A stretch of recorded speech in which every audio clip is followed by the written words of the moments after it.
और चलिए बड़ी खबर, जहां लखनऊ में बीएसपी अध्यक्ष मायावती ने महाराष्ट्र, गुजरात, तेलंगाना, आंध्र प्रदेश, कर्नाटक, तमिलनाडु और केरल में पार्टी संगठन की तैयारियों की समीक्षा की, जिसमें पार्टी के जनाधार को बढ़ाने, देश और जनता के महत्वपूर्ण मुद्दों को लेकर बातचीत की।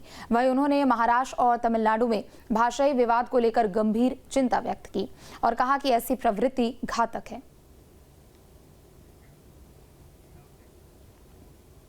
मुरादाबाद में शिव के भजन को चलाने को लेकर मारपीट का मामला सामने आया, जहां पर एक ई रिक्शा चालक ने मुस्लिम युवकों पर मारपीट का आरोप लगाया। पुलिस ने पीड़ित की शिकायत पर 5 नामजद और 15 से 20 अज्ञात लोगों के खिलाफ मुकदमा दर्ज किया है और 3 लोगों को गिरफ्तार कर जेल भेज दिया है।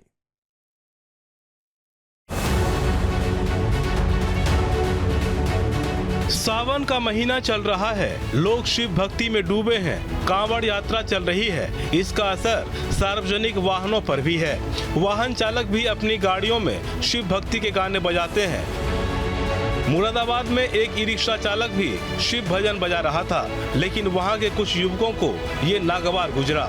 आरोप है कि मुस्लिम युवकों ने रिक्शा चालक की पिटाई कर दी। घटना मुरादाबाद के बिराड़ी थाना क्षेत्र के रुस्तम नगर सहसपुर की है। यही वो रिक्शा चालक है जिसने मुस्लिम युवकों पर मारपीट के आरोप लगाए हैं। युवक के मुताबिक वो अपनी रिक्शा में शिव भजन चलाकर रास्ते से गुजर रहा था, तभी उनके पास 3-4 युवक आए और भजन को बंद करने के लिए कहा। रिक्शा चालक को पहले तो कुछ समझ में नहीं आया, फिर वो अपनी रिक्शा को खड़ी कर लौट रहा था तो युवकों से रिक्शा चालक की कहासुनी हो गई, जिसके बाद आरोप है कि मुस्लिम युवकों ने उसकी जमकर पिटाई कर दी। इसमें भजन चला रहा था भोले का जी। भजन चलाने के बाद वहाँ पर कम से कम 8 से 15 लड़के थे खड़े हुए। तो वो कह रहे चल भजन भजन बंद कर, मतलब नई उम्र के ये मेरे तरीयों। उसके बाद में उनके कहने में मैंने भजन बंद कर दिया। अब इन्होंने कहा जैसे मैंने भजन बंद करा अपना। बंद करने के बाद में मैं अपनी गाड़ी गोदाम पे लगाया चार्जिंग पे। आया मैं लौट के फिर पल्ली तरफ से, तब मैंने उनसे कहा था मैं तो मुझे जानते ना, मैं यहाँ पे रहता हूँ। युवक को खींच कर ले जाने का एक सीसीटीवी फुटेज भी सामने आया है, जिसमें गली में भीड़ भी दिखाई दे रही है, पर किसी ने युवक को बचाने का प्रयास भी नहीं किया। आरोप है कि गली में ले जाकर युवकों ने उससे मारपीट की, जिसके बाद पीड़ित ने पुलिस में शिकायत दर्ज कराई। उसके बाद में फिर मैं चल ठीक है मैं जा रहा हूँ अभी। तो एक जने मुझे धक्का मारा। धक्का मारने के बाद मैं धक्के को मार रहा भाई। उन्होंने मेरे साथ बदतमीजी करा। फिर दूसरा आया, कह रहा इधर लेके चल, इधर मारेंगे। जैसे उन्होंने ये कहा इधर लेके इधर मारेंगे। जैसे मैं भागा, बीच में 2-3 लड़के खड़े, उन्होंने मुझे पकड़ा और मेरी कमर पे ले और यहाँ पे को मेरा घोसा। आपको मारना पीटना शुरू कर दिया जी। फिर मैं भागा बड़ी तेज, चप्पल भी मेरी दोनों उतर गए थे। उसके बाद में भागते भागते प्रधान जी हैं उनके घर में मुझे ले गए, गलेवान पकड़ हुए थे मेरे। और वहाँ पर कैमरे भी लग रहे हैं। तो उसके बाद मुझे मार पिटाई कर दी, बहुत बढ़िया कर गए। जब मेरा गले वाले पर निशान भी है। युवक की शिकायत पर पुलिस तुरंत एक्शन में आई। पुलिस ने शिकायत के आधार पर मामले में 5 नामजद और 15 अज्ञात के खिलाफ केस दर्ज किया है। इसके अलावा मामले में 3 आरोपियों की गिरफ्तारी भी की गई है। पुलिस अन्य आरोपियों की तलाश के साथ साथ मामले की जांच में जुटी है। वाराणसी में उफान पर है गंगा नदी। बाढ़ से गंगा घाट जलमग्न हो चुके हैं। बाढ़ से स्थानीय लोगों को परेशानी हो रही है। अलर्ट पर राहत बचाव टीम भी है। तो वाराणसी में उफान पर है गंगा नदी। बता दें कि महादेव की नगरी काशी में गंगा का रौद्र रूप देखने को मिल रहा है। गंगा का जल स्तर लगातार बढ़ता जा रहा है और आलम यह है कि गंगा के घाट पूरी तरह से जलमग्न हो चुके हैं। घाटों का आपसी संपर्क भी टूट गया है। बढ़ते जल स्तर के बीच गंगा घाटों का जायजा लिया है न्यूज़ डे संवाददाता ने, दिखाते हैं। वाराणसी में गंगा का जलस्तर तेजी से बढ़ रहा है और ऐसे में तटवर्ती इलाके लगभग डूब चुके हैं। स्थिति ये है कि जो सहायक नदियां हैं उसका पानी भी गंगा में आ रहा है और इसलिए गंगा का जलस्तर तेजी से बढ़ता हुआ दिखाई दे रहा है।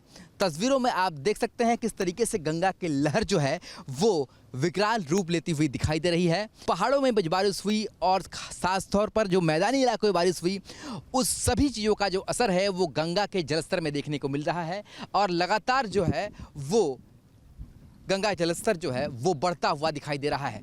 स्थिति ये है कि इस समय भी गंगा के जलस्तर में लगातार वृद्धि हो रही है और जैसे जैसे गंगा का जलस्तर बढ़ रहा है वैसे वैसे लोगों की परेशानियां भी बढ़ रही है। हालांकि सरकार ने रेस्क्यू के लिए कई उपाय कर रखे हैं। एनडीआरएफ की टीम 24 घंटे तैनात है अपने वाटर एम्बुलेंस के साथ, इसके साथ ही अपने बोट्स के साथ, और लगातार पेट्रोलिंग की जा रही है और जिससे भी कोई समस्या है तुरंत उसकी समस्या का निराकरण एनडीआरएफ के साथ जिला प्रशासन, जल पुलिस और एसडीआरएफ भी करते हुए दिखाई दे रही है। तो फिलहाल वाराणसी में बाढ़ जैसे हालात हैं, पर इन हालात के बीच जो रेस्क्यू का काम है वो एनडीआरएफ ने बदस्तूर संभाल रखा है। हालांकि पानी बढ़ने का सिलसिला अभी भी जारी है। वीडियो जर्नलिस्ट शिवम मिश्रा के साथ सुशांत मुखर्जी, न्यूज़ 8 वाराणसी। आज सावन का तीसरा दिन है, जिसके चलते गाजियाबाद के दुधेश्वरनाथ महादेव मठ मंदिर में श्रद्धालुओं की भीड़ देखने को मिल रही है। लोग दर्शन के लिए पहुंच रहे हैं। दुधेश्वरनाथ महादेव मठ मंदिर को रामायण काल से जोड़कर देखा जाता है और कहा जाता है कि रावण के पिता यहां पूजा करने के लिए आया करते थे। मान्यता है कि जो भी भक्त सच्चे मन से मनोकामना मांगता है, भगवान भोले शंकर उसकी मनोकामना को जरूर पूरा करते हैं। भोले शंकर के सबसे प्रिय गणों में से अगर कोई है तो वो है भगवान नंदी बाबा। भगवान भोले शंकर ने नंदी बाबा को ये वरदान दिया था कि अगर कोई भी शिव भक्त अपनी मनोकामना उन तक पहुंचाना चाहता है तो बाबा नंदी के कानों में कह दे। इस वक्त हम गाजियाबाद के दुधेश्वरनाथ महादेव मठ मंदिर में मौजूद हैं और तस्वीरों में आप देखेंगे तो यहाँ पर तमाम शिव भक्त जो आए हैं वो बाबा नंदी के कानों में अपनी बात रख रहे हैं या जो भी वो मांगना चाहते हैं वो कह रहे हैं, क्योंकि ये कहा जाता है कि बाबा नंदी भगवान भोले शंकर तक तमाम भक्तों की बात को पहुंचाते हैं। यही वजह है कि तमाम भक्तगण भी बाबा नंदी के कानों में अपनी बात कहते हैं या जो उन्हें मांगना होता है उसको रखते हैं। अब सीधा आपको लेके चलेंगे दुधेश्वरनाथ महादेव मठ मंदिर के गर्भगृह में और तस्वीरें आप देखेंगे तो बड़ी संख्या में जो श्रद्धालु हैं वो यहाँ पर आए हुए हैं। श्रावण मास चल रहा है और ऐसे में रोजाना यहाँ पर हजारों की संख्या में जो शिव भक्त हैं बाबा के दर्शन करने के लिए पहुँचते हैं। ये मान्यता है कि बाबा के दर्शन मात्र से ही सभी मनोकामनाएं पूर्ण हो जाती हैं। तो इसी आस्था के साथ, इसी अटूट विश्वास के साथ तमाम जो भक्तगण हैं यहाँ पर पहुँचे हुए हैं। तस्वीरों में आप देख सकते हैं, अंदाज़ा लगा सकते हैं। साथ ही आपको ये भी बता दें कि यहाँ पर ये कहा जाता है स्वयंभू शिवलिंग के रूप में भगवान भोले शंकर विराजमान हैं। रामायण काल से जोड़कर भी इस मंदिर को देखा जाता है।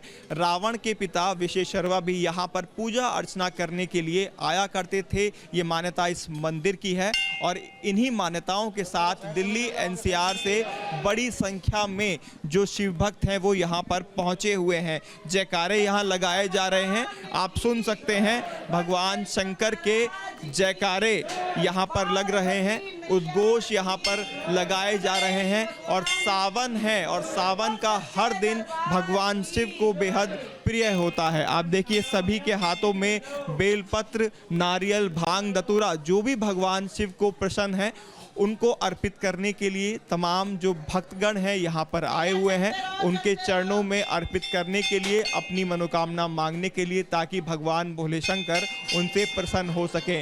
मैं चाहूँगा विजय से कि यहाँ से आपको दिखा दें इस गर्भगृह को, और इस गर्भगृह की तस्वीरें देखकर सभी आलोकित होते हैं और यहाँ आकर एक अलग ही ऊर्जा उनको मिलती है, क्योंकि भगवान शिव का यहाँ पर वास है। और इसी आस्था के साथ हजारों की संख्या में जो शिव भक्त हैं वो गाजियाबाद के दुधेश्वरनाथ महादेव मठ मंदिर में भगवान के दर्शन करने के लिए पहुँचते हैं। जहाँ भक्ति है हर शब्द में, कथाओं में छिपे हैं दिव्य रहस्य और ज्योतिष देता है जीवन को दिशा। धर्म से जुड़ी हर बातों को जानने के लिए हमारे चैनल स्तुति को सब्सक्राइब करें। चैनल पर जाने के लिए इस लिंक पर क्लिक करें।